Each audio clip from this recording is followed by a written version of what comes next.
Hi everyone, welcome, and thank you for joining me just after lunch. So first and foremost, appreciate everyone's time, energy, and it's okay if I step out of screen here? Yeah, carry your mic. Carrying my mic, okay.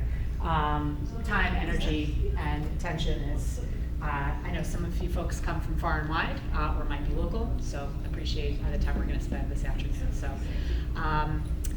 we're all here as an audience in general, right, to talk about AI, the buzzword of this year, past 2 years, what have you. But AI that works and identifying the common threads throughout those that we have gathered in the audience today, and that may be those of us that perhaps work in the government sector, work adjacent to, or a vendor like myself and Whitney, or work in service of others, right? Understanding from each other where we're having success, where things are falling down, and how to be able to progress forward is a really important part of the conversation where we can learn from each other, and hopefully what you all have come here not only today to attend, but to the conference in general. And so I want to start with a couple of housekeeping items, right? So yes, we are going to be talking about AI that works, but much of that is going to be discussion oriented today. You've spent a lot of time in the conference rooms next door, probably being talked to, right? Sitting in the audience and learning about different topics. And so I tend to find that among some of the most compelling that we as professionals, compelling answers that we can get as professionals is by commonality, shared experience, and sharing across a number of discussion questions that we've brought together today for us to have a real roundtable, right? And so I invite you all to participate. We'd love to be able to hear commentary against a number of discussion items that we've prepared for you today so that we can talk to what's working, where perhaps you're getting stopped, what are some of your blockers, and how do we progress forward in an environment that increasingly we are expected to either do more with less. And perhaps that could be budgetary, perhaps that's with fewer people, and with greater efficiency to be able to empower and enable those that we work with to be able to use AI efficiently. Okay, last housekeeping item.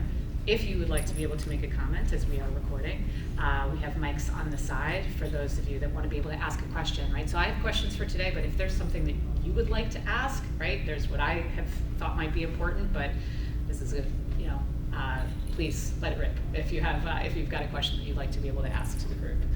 All right. So quick introductions. I'm Kelly Cawley. I lead our public sector and education revenue team here at Asana. And so as a vendor, I'd be remiss in not telling you who we are. Is anyone familiar with Asana? Yeah. Yes? Okay.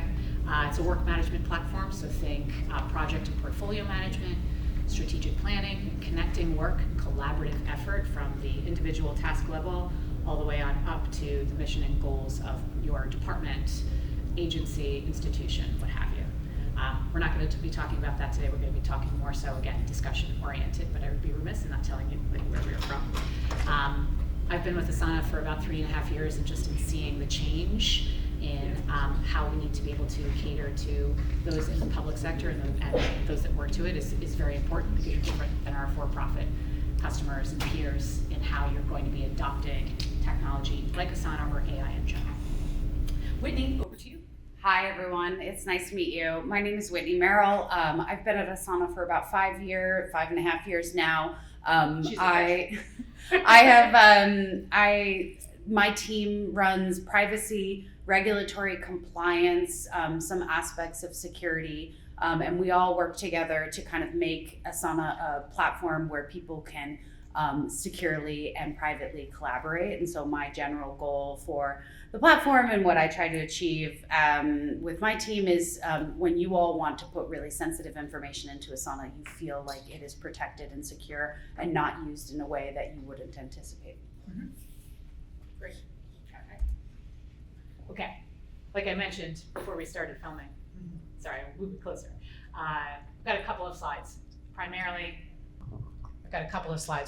for framing, right? So I won't bore you too long with this. We'll get into the meat of this discussion momentarily.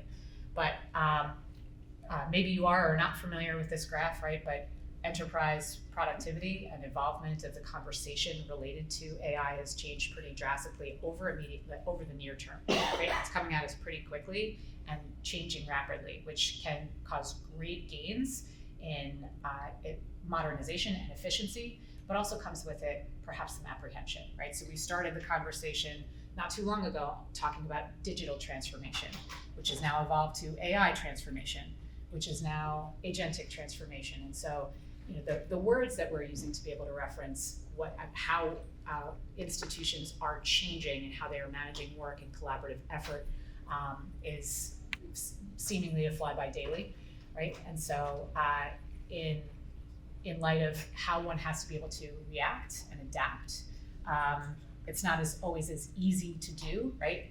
Implementing AI at every level of your organization can't be done overnight, and perhaps should not be done all at once.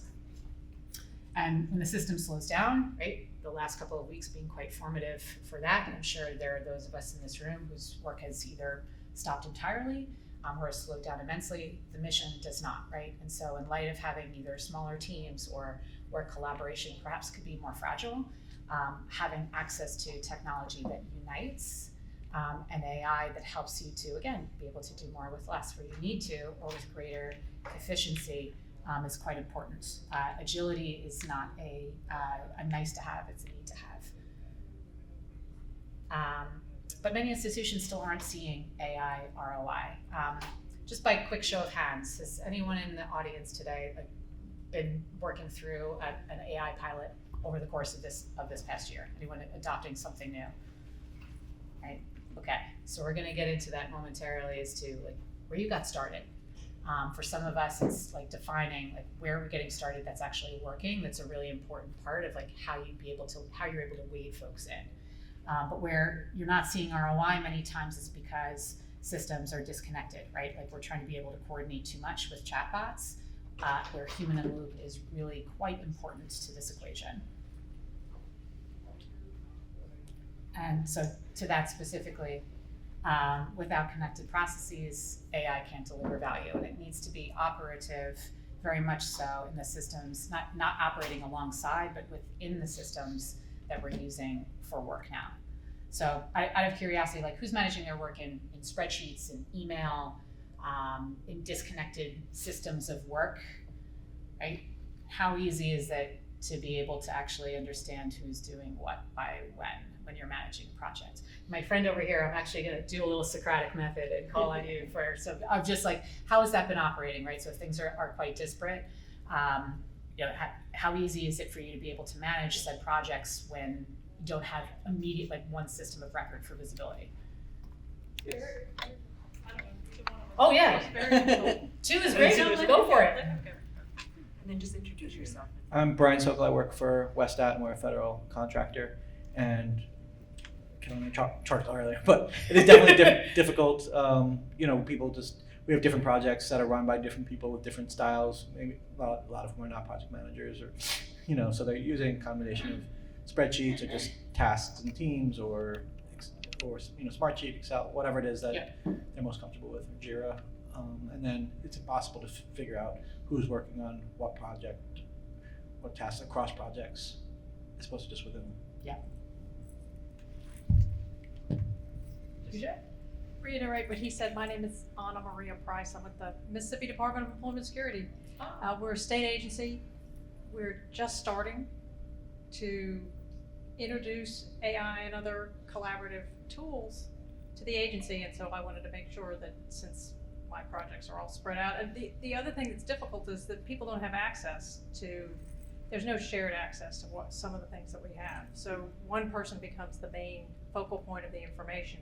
You get a call constantly, what's this, what's that, and it's very challenging. It's not efficient, and we spend a lot of time doing things that we don't need to be doing. It would be nice to have an agent to take care of it for us. So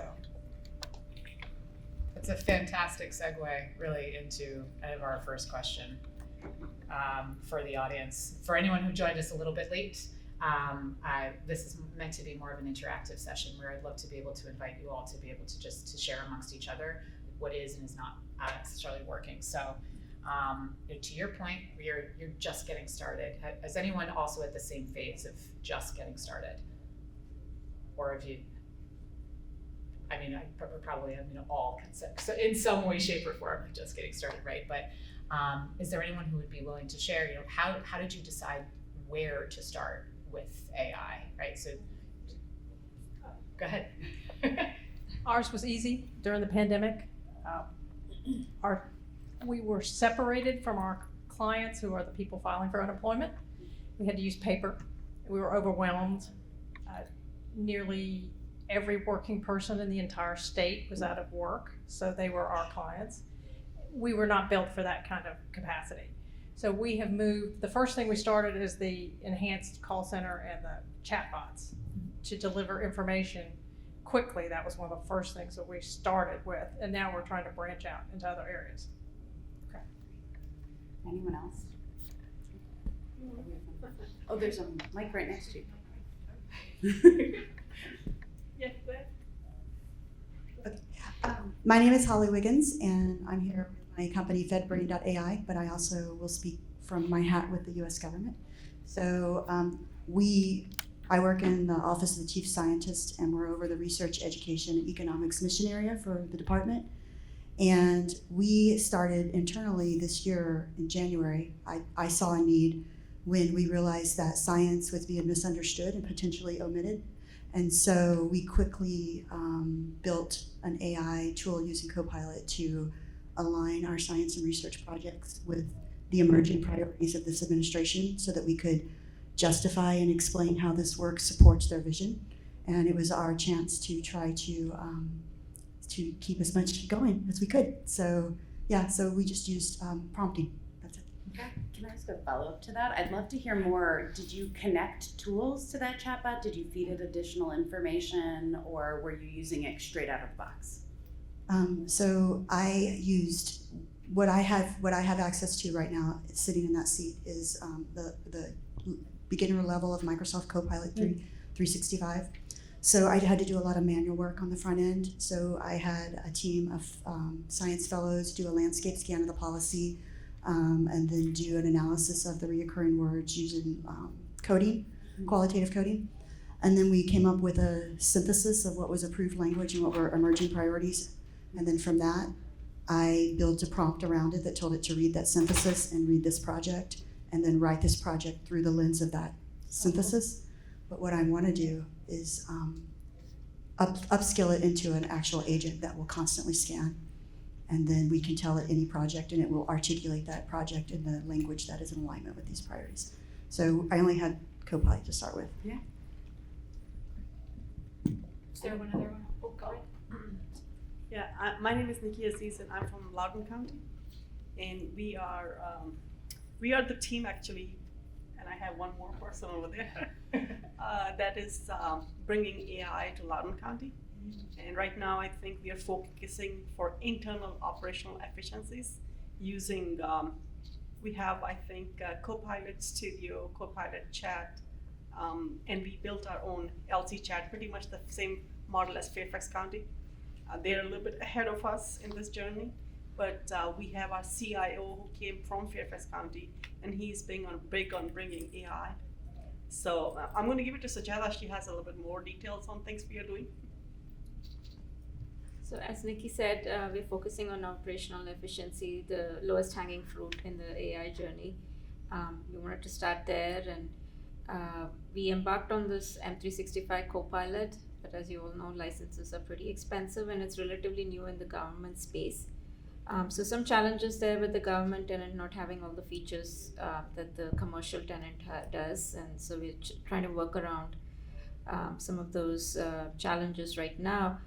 But like Nikki said, there's the LC chat assistant that's homegrown using OpenAI, Azure OpenAI, OpenAI models that we rolled out for all the county employees. And there are a couple of other initiatives that we are working with public safety side for their call center agents. And 311, not 911. Okay. And also with the public affairs office for the Loudoun.gov side of things, just having that agent. Yeah, Quite a few departments. yeah. Interesting. But there's Very a exciting. lot of interest in different departments that all want to get into this space. So Go ahead. What were you gonna say? based on that, because you've got it in quite a few, it's not in just one pocket right now, and there's a lot of interest. How did you make even initial decisions, even having someone coming from Fairfax, where perhaps they're a little bit further ahead? Yeah. How have you narrowed down even where to be able to start, where there might be a lot of interest, but how to be able to, where to we begin? looked at it from a risk standpoint. Yeah. A lot of our employees use external tools, AI tools that are out in the market. So we wanted to make sure that we give something that's comparable for them so that we can minimize that risk of our data being out in the world. So that was from a security standpoint, and going back to that operational efficiency, that's like the lowest hanging fruit. You can quickly get into the AI space by automating some of the administrative functions and getting people to start buying in and then expanding the program, because you can show return on investment really quickly with that particular project, and then you can expand your AI program accordingly. So that was our first goal, was to target that audience. At the same time, you're minimizing risk. And at the same time, what we're doing is we started off with getting consultants to come in and build the solutions for us, and now we're in the phase of training, internal training. That's great. Sounds great. I think Thank you also have this anecdote.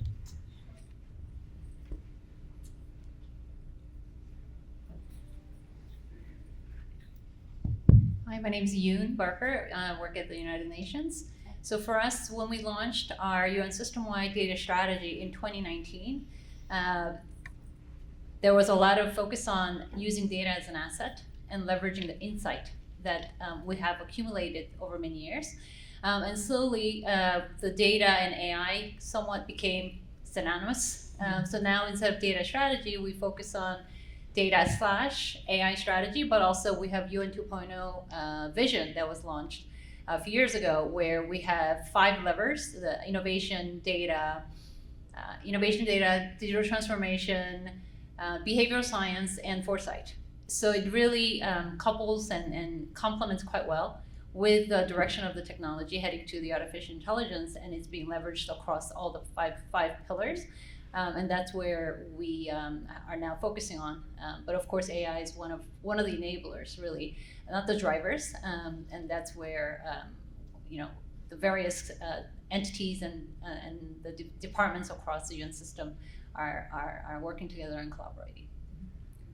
Do you find that to be the best place that it operates, right? So you just said something great, but it's AI is an enabler, not the driver, right? Have you found that for adoption and for getting folks to be able to use it most efficiently, believing that it's enabling one to be able to do their job that much more efficiently? So even thinking through what you said, you've gone after low-hanging fruit, right?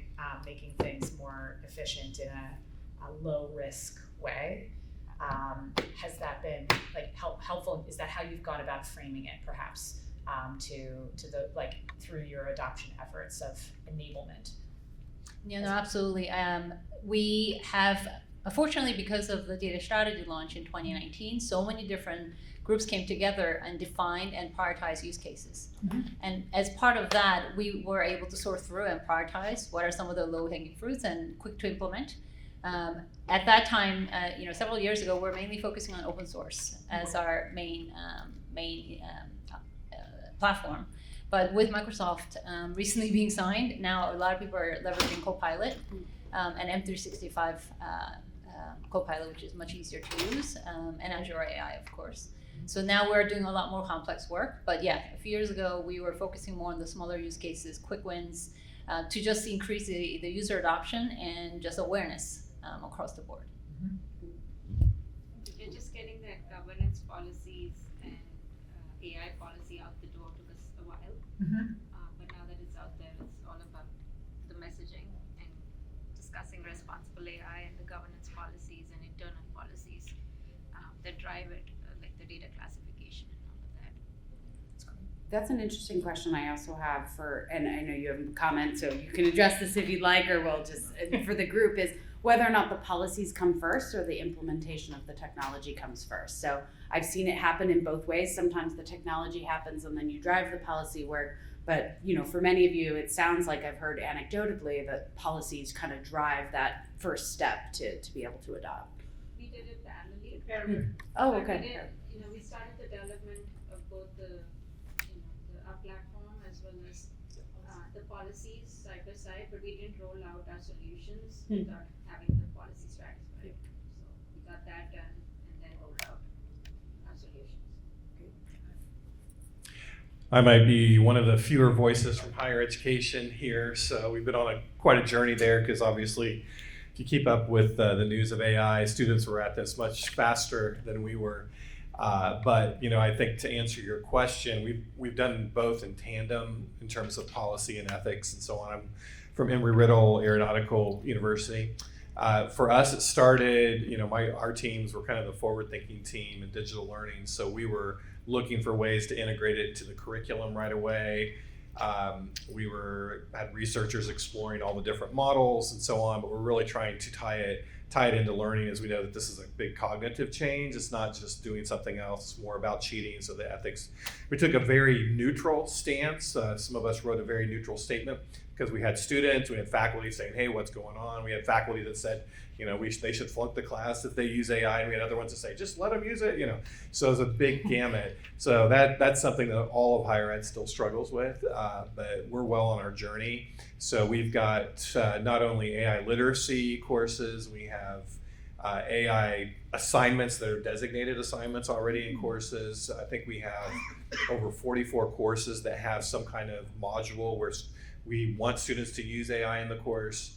And then also, there's just a lot of different ways. We recently signed with OpenAI, found that Copilot was so hard to work with. So both our internal processes as a business, migrating all those, archaic spreadsheets and forms and so on to actually using that is great. So we're both excited. I'm very excited about the future with that. But then also it just changes every day. I don't know if you've caught up even today, with the last couple of days with OpenAI's release of Atlas, which is really awesome for those of us on Apple and Mac.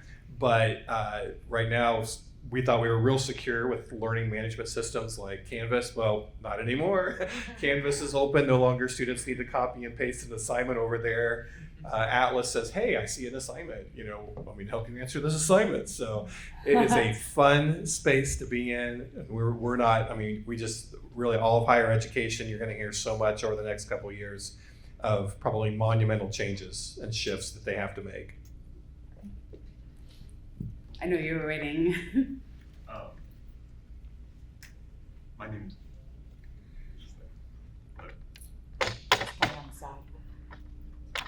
There you go. My name's David Alexander, founder of an art studio and marketing platform called Eno Arts. Explores the intersection of painting, technology, and marketing to create interactive experiences. But the way that I got started was to create interactive experiences that would engage with the public. So I'm not working for the government specifically, but I am engaging on sort of a public stage and sort of figuring out how to use the art in the studio to sort of advance agentic literacy, expose cognitive biases. One of the things that I've really loved doing is sort of like prompting with curiosity and creativity to create sort of discovery and using that as a way to get better outputs. And ultimately create self-reflection and sort of expose some of the things that are in the technology that's sort of a black box right now. But yeah. Okay, that's an interesting point. I think I'm going to skip on the black box Yeah. side of things. I'm gonna skip. You've all. This was going to be my next question, but we've gone through a number of use cases already, and so not to reinvent the wheel, I'm going to skip ahead on this one and talk to perhaps maybe like where good ideas stall, right? So like if much of this can be a black box. I'm sorry, I'll speak into the microphone. Or perhaps there's fits and starts along the way. Is there anything that you can share on perhaps like where some of these ideas are stalling in place, right? If you've tried to bite off more than you can chew, or not go after the low-hanging fruit to begin with, or the use case isn't as clearly defined, is that coming from people? Too much mandated at the top, where it doesn't then translate to those then doing the work, or apprehension from those doing the work? Is it process? Is it policy? Does anyone have an example of perhaps what they've encountered and how they've gotten around that? Go ahead. For us, we've got started on projects, and then we end up in a dilemma of buy versus build. Do we continue with the project, or do we look at the marketplace? And the pace of innovation is so rapid that we are getting into this process of building a solution for a particular use case, and there's probably a product out there that can do it, and then we are constantly trying to figure out, do we continue on this path or do we shift, and at which point do we pivot? And then there's also the security implications that come into play, so we're looking at that, and then the vendor risk management that comes into play. So a lot of things can delay a project. And that's it. Go ahead. I mean, I think the biggest thing that stalls a project is when stakeholders are not involved from the very beginning, and not just stakeholders, but like business stakeholders, but the people that are part of the whole process, and creating policies, so making sure there is sort of consensus, and then sort of at the same time identifying the most important of those stakeholders to get through that sort of bottleneck. I mean, that's sort of the way that I approach it. Who are your most important stakeholders then, I guess? Like when you're thinking about how you're defining different use cases, and who's making the most difference when it comes to the adoption journey? Who are you trying to cater to the most? I mean, okay. I'll start with you. So I guess I'm also a former user experience design consultant, and I did work for the Smithsonian. So, I mean, wait, what was your question again? So when you're thinking about like who you're trying to like. Who are the most important who are the most stakeholders? influential folks? Yeah, so I mean,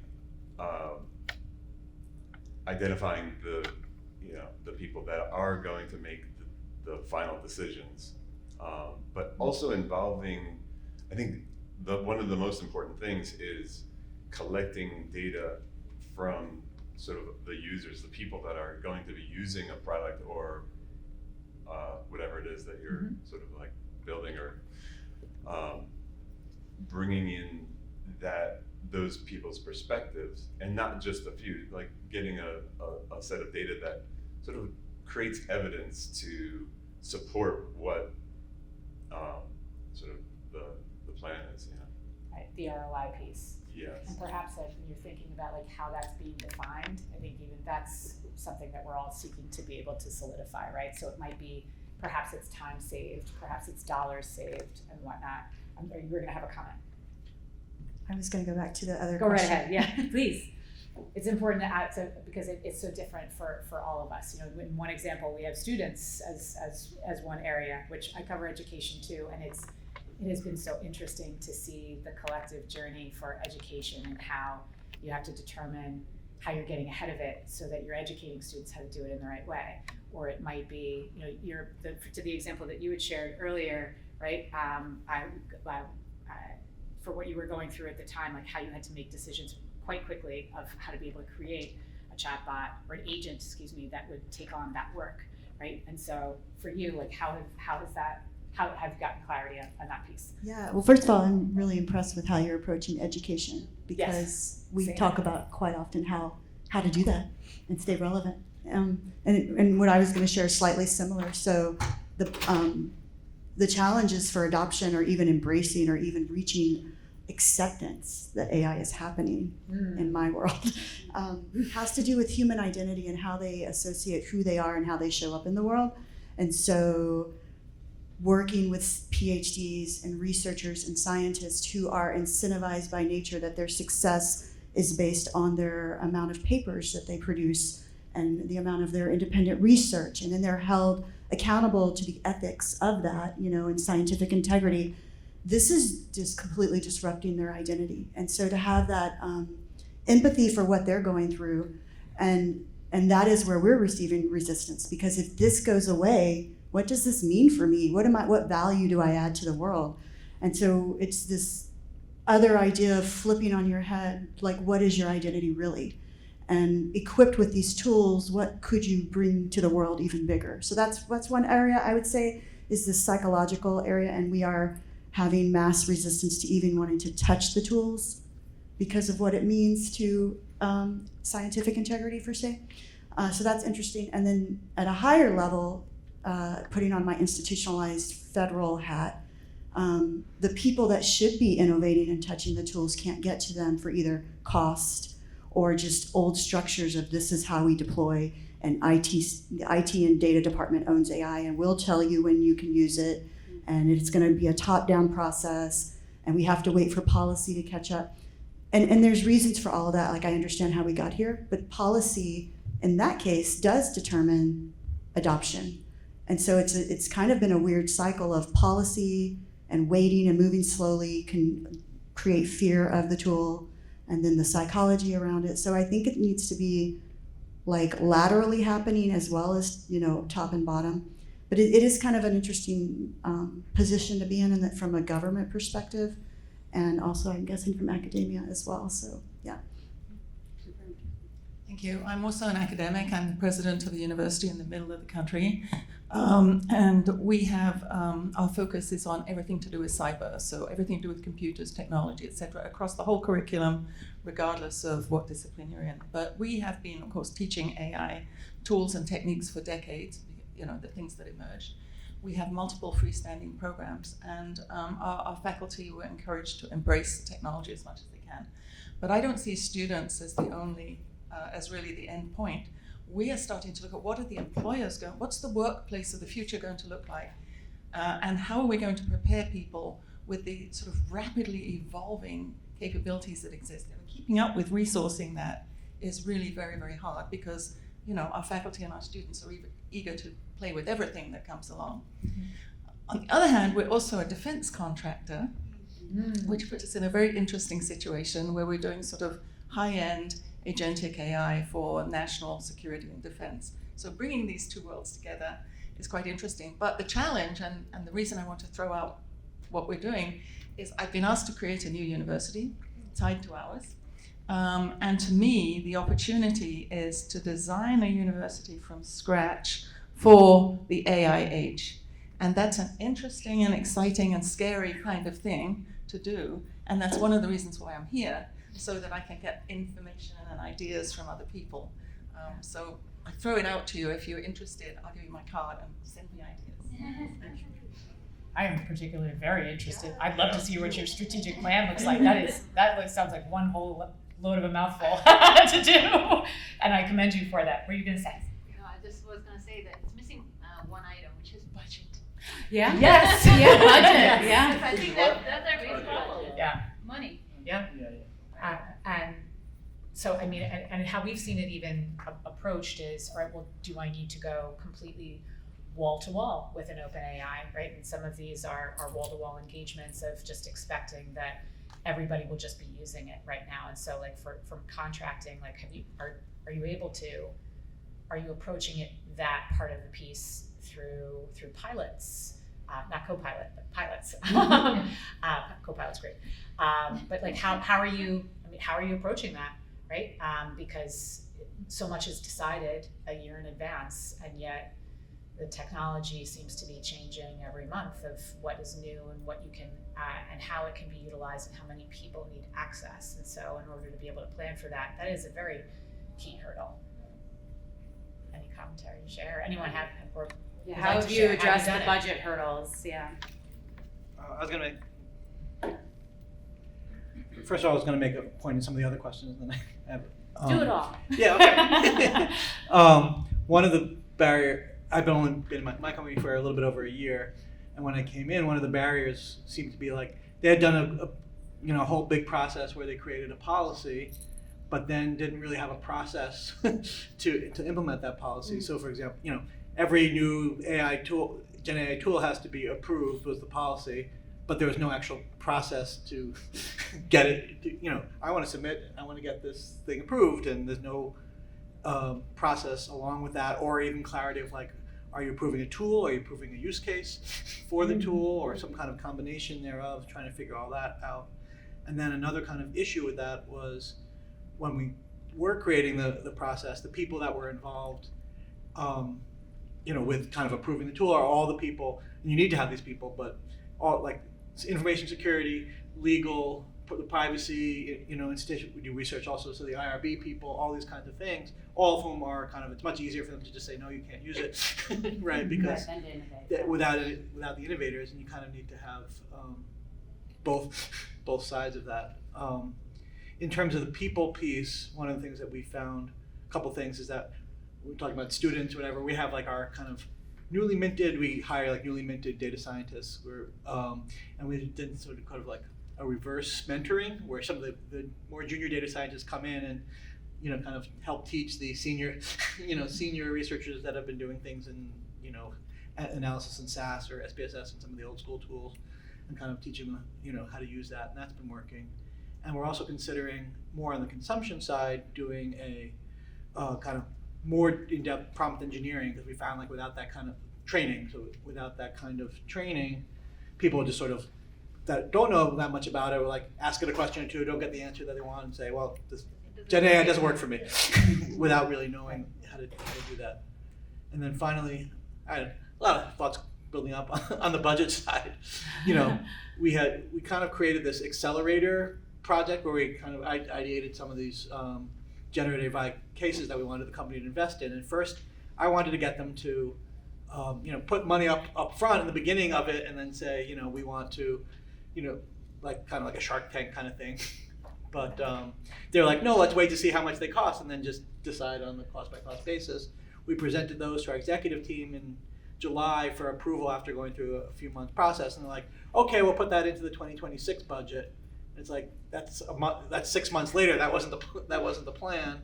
By that time, the whole industry is gonna be changing. We can't wait for these really long budget cycles of, it has to be approved in October of 2025 in order to start working on in May of 2026. It just doesn't work well that way. So. I'm curious also for the folks out there, a lot of the tools out there have just been adding AI features on, some for free, some as add-ons. Does that have an impact in how you're thinking about the budget discussion? And does that make it easier, harder? I know you had a comment, so please feel free to address the previous question as well. So. Thank you. I'm Ron from Texas A&M. So I just want to bring out a little bit about the business architecture.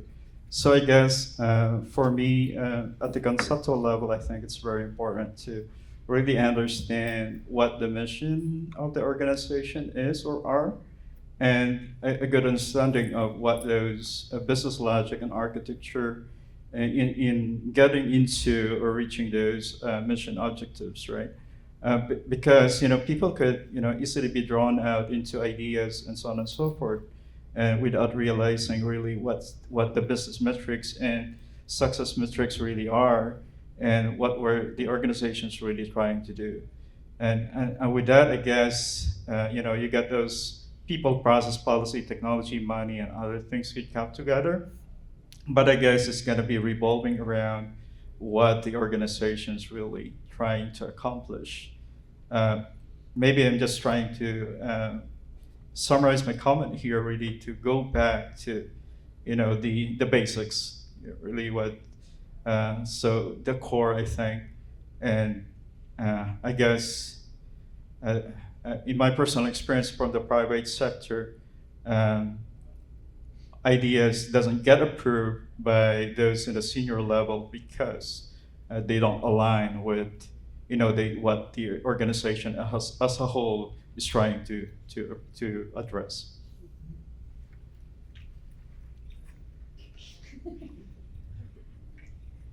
Do you want to go back?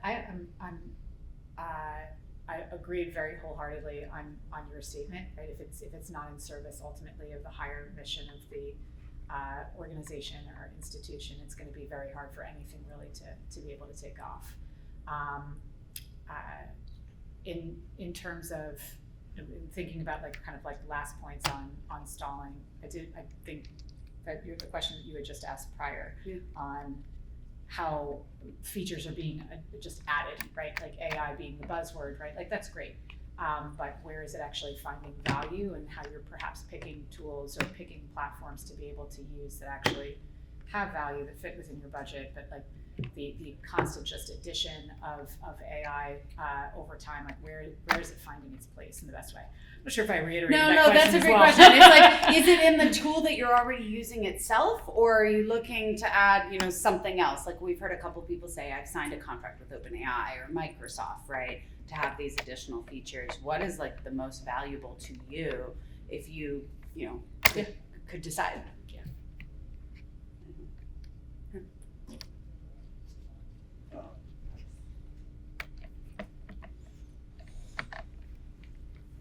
I think that, for me, when I'm talking about, serving the public, it's not about just picking one tool. It's about sort of using the tools sort of collaboratively and sort of understanding that each tool sort of has a sort of role and sort of persona of itself, and it has some tools have stronger abilities than others, and teaching and learning about which tool to use for which process. I think that's part of making advancing literacy, and I think as people learn and understand the tools, even though they are evolving and changing so fast, I think that's part of the problem too, that they are changing and evolving so fast that the trust factor starts to sort of degrade. But yeah. Go ahead. Yeah, please. I'm going to speak now as a hat with entrepreneur, solopreneur. I like all your hats. I have a lot of hats. I'm here in my personal capacity in case anyone's wondering. There you go. I have to say that too. As a solopreneur, as an entrepreneur, I think that what my observation is, and what also the people that I'm training, leading, coaching, what they're experiencing is burnout on all of the new tools and the rate at which they're coming in, and it's a great feeling of overwhelm, especially if they're Gen X like me, and we didn't think we'd have to be learning new tech at this age to stay relevant. So there's You already did. right. We're still dealing with the grief stages. They don't go in order. So I think burnout is a real thing. And so in answer to your question, as a software company, what convinces me, well, there's two things I tell the people that I work with. Number one, it's changing so fast. Commit to 1 to 2 to 3 tools and go all in on mastering those, and specifically training it to you, your voice, and what you do, so that it gives you the most ROI on your investment, right? So for me, I've almost cloned my entire brain in a very secure environment with OpenAI, right? So that just helps me tremendously in my business. But we're always curious about the new things. So an example I'll use is when Notion, which is where I store my second brain, where Notion rolled out their AI. I did not want to I didn't have the bandwidth to take on another AI add-on until Notion started telling me what that AI could do within that platform. It low-key snuck in on me and was like, hey, I can do this, this, and this for you. And but it took me months before I really even touch that. So knowing what you guys do when you're trying to think about these overlays where every software is now adding AI, I think you really have to get in front of that person in a way that just shows them bite-sized improvements. Because really what you're asking them to do is share real estate in their brain on a whole new thing they're going to have to learn and interact. And like in my case, I've already trained this AI with its knowledge base on me, so now I have to go train it. It's like meeting a stranger and starting all over, because you shouldn't use it like a search engine, right? You should use it like it's a customized partner. And so I would keep that in mind, because it is hard and you are competing against the real estate in our brains and how much capacity we have to handle this, especially as we get older. But we're the ones you want, because we know the use cases for it. We have the real work experience, and we can show you and help you build your tool out. So it's the only way it really works is if it's like augmenting or working alongside you, not just being something else to be able to add to your toolbox. Because if it's something else, join the club on so many other tools that are being modified and that are out there. But if it's already operating where you are to make you more efficient and perhaps take away the day-to-day work that you might not want to do, right? Like you and I were talking in the hallway about the PhDs that you work with that are managing, that are supposed to be subject matter experts, but then are also managing projects and time management and how funds are being deployed. And it's so much mind share for that alone. If you had a tool that could take away one administrative task that allows you to actually focus on the strategic work that you believe you should be doing, that is actually what you believe your life's purpose to be, then it's actually effective and something that will get others to latch on and listen to, right? Platform integration is going to be key when you have so many products. Platform integration is key. Oh, yeah. Mm-hmm. Yes, especially, we're a big Microsoft shop. Right. Then we also have a lot of applications out on the cloud. And like you said, there's products that are saying, oh, with this new license, you're going to get this AI features. It just doesn't work. It adds to inefficiencies in workplace. So having that cross-platform integration from an AI standpoint, that would be great. Yeah. And that's something we constantly look for. Yeah.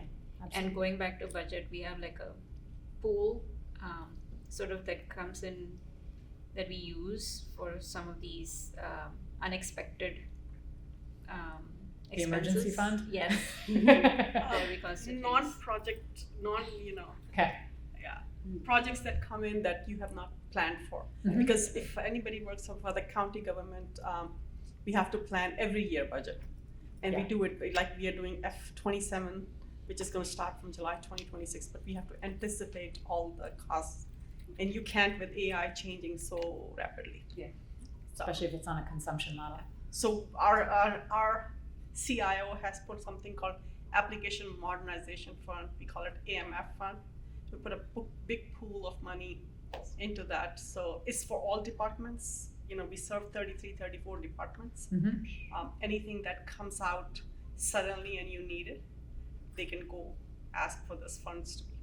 Yeah, we have 33, 34 departments to run a county. So It's a big county though. That was big. yeah, Loudon, it's smaller than Fairfax. Yeah.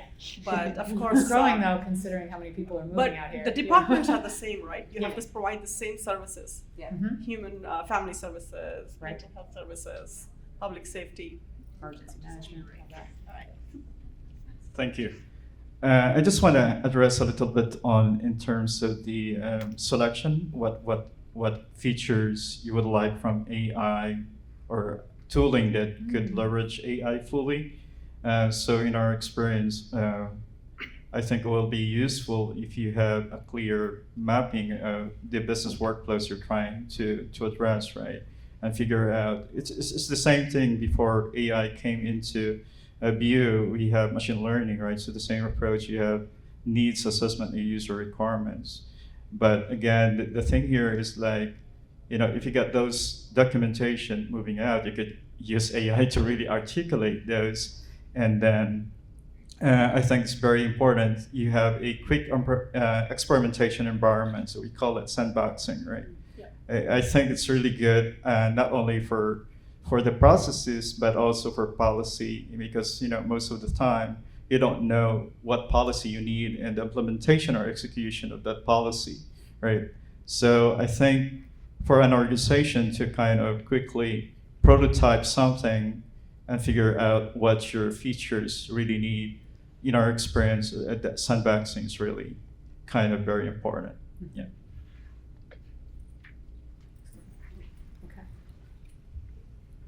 I think you mentioned consumption model before, so I was just actually had a question for folks. Yeah, which please, is absolutely. that seems to be a big barrier. Like for when we're bidding some various AI for some of our federal contracts, there's people are really scared of the consumption model because we can't guarantee them. This is going to cost X and it's not going to go over because it's T&M whatever kind of kind of contract, or if it's fixed price, then we're going to have all this risk if they overuse it. And I think that's been a big hesitation for my people in terms of how much, can we really use this platform, and what if our budgets are wrong and we end up losing our shirts, or we're going to end up so I was just wondering how other people have had that experience and how they've overcome it.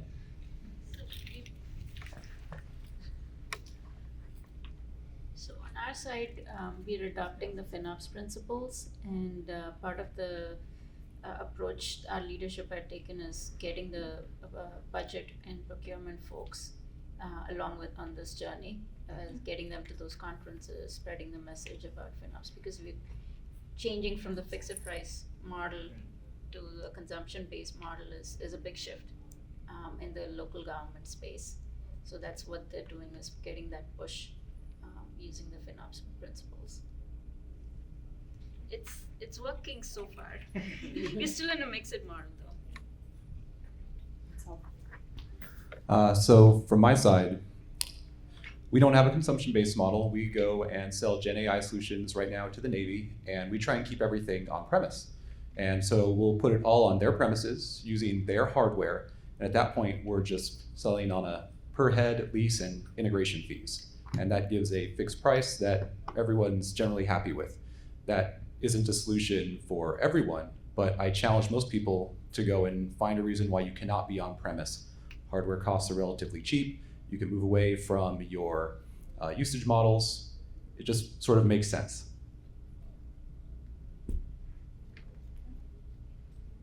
Anyone else?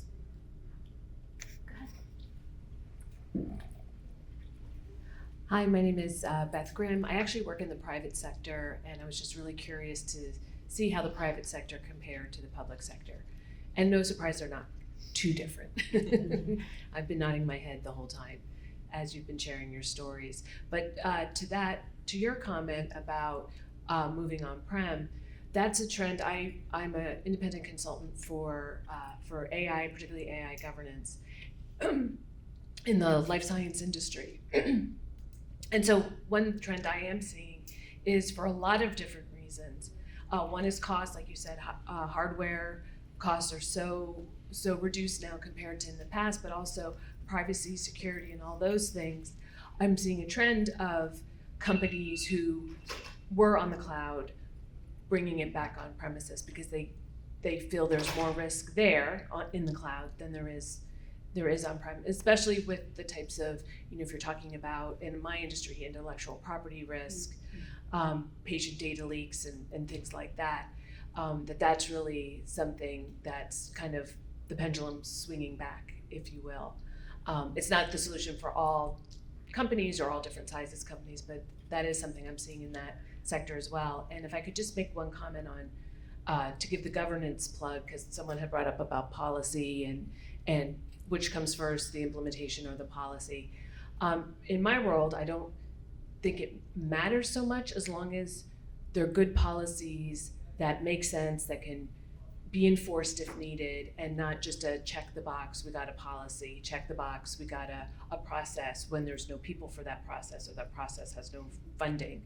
So getting away from the performative checking the box exercises, I think, is also really important, and that takes thought process and planning and sometimes money. So anyway, thank you.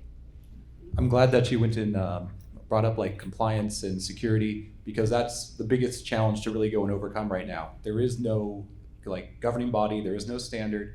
And so it's you going out to your customers and saying, you know, I promise this new solution will not hurt you. How do I know it? Because we're completely containerized. We only expose what you want exposed. We know the ingress, the outgress, they're all running on your premises. As long as your premises are safe, there are no leaks. There's no third party out there that's going to go and leak it or hurt you in the future. And that's been a big selling point.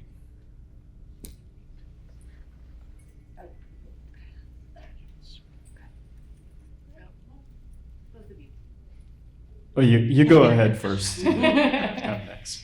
So just back to your question, I think we are also struggling with the consumption-based, but in our case, we have hybrid. We have both on-prem and cloud, and I think most people are doing hybrid anyway. So for example, for open source, we are exploring, we're almost there with on-prem, because it's, our control.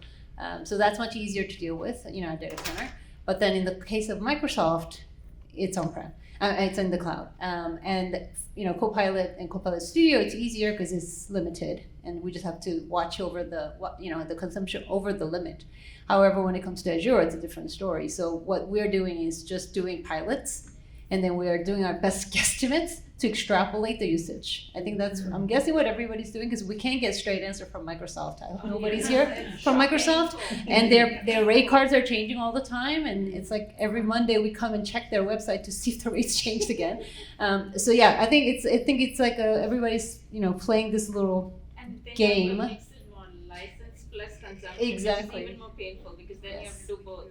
Exactly. So yeah, so I think the best way is try to get your sample users and do sample runs and constantly monitor the usage and just extrapolate. I think that's the best we can do for now, unless somebody comes up with a brilliant idea. And I just, if I may, I know we're almost out of time, but a quick question around people who are giving M365 Copilot licenses and or other licenses. How do you prioritize which users get it, which users don't? We hate to do a hierarchical, just because you're at the top, you get it. If you're at the bottom, you don't. It doesn't actually work. It's probably the opposite. But we don't want to say that, right? So I would love to hear if anybody kind of cracked that code as to how to be fair and get the most ROI on the licensing cost per user base. Thank you. No, we are doing it top down. Top down. We gave it to the department directors, have them pick. So they have want to nominate. buy in because they're going to pay their money for next year's things. So and what we did is we gave the directors, assistant directors, and then we gave them you have 10 more to give whoever you want to within your organization. I absolutely love this discussion. We are running out of time and we're going to get the hook. So we encourage you all to connect with one another after this. This is exactly what we wanted from this session. And I'm happy also to talk about security and privacy stuff with anyone who would like to hear about it. I'd also love to hear about your concerns as well. So yeah, absolutely. And should it be of interest, we would love to be able to connect with you after this session. We are launching our public sector offering next month, Asana Gov. We've been investing heavily in the public sector and regulated markets, specifically for some of the reasons that we've talked about today, having trust, security, and the compliance necessary to move ahead mission critical work on a collaborative platform that does utilize AI, does not hose you for it or change your pricing every day, but in an effort to be able to allow those that use Asana as a platform. You mentioned Notion. Asana is similar, so Asana is similar to Smartsheet, Jira, etc. for work management and how you can manage your mission on a secure platform like this. So we'd love to talk with you all more about it if you're open to it. Okay. Yeah. Also loved the feedback on issues you're seeing in adoption. Yes. That's really, really helpful and stuff we're taking to heart and how we think about it. At the end of the day, I think ultimately we uncovered doing the small things first, pilots, and creating that trust with those that are using it, having very well identified use cases are the things that are going to get the engine started, right? You have to be able to walk before you run when it comes to technology like this, and to be in an all-out sprint at first is probably not going to bode well. But from the steps that you all have initially taken, you're already well on your way. Okay, thank you. Thank you.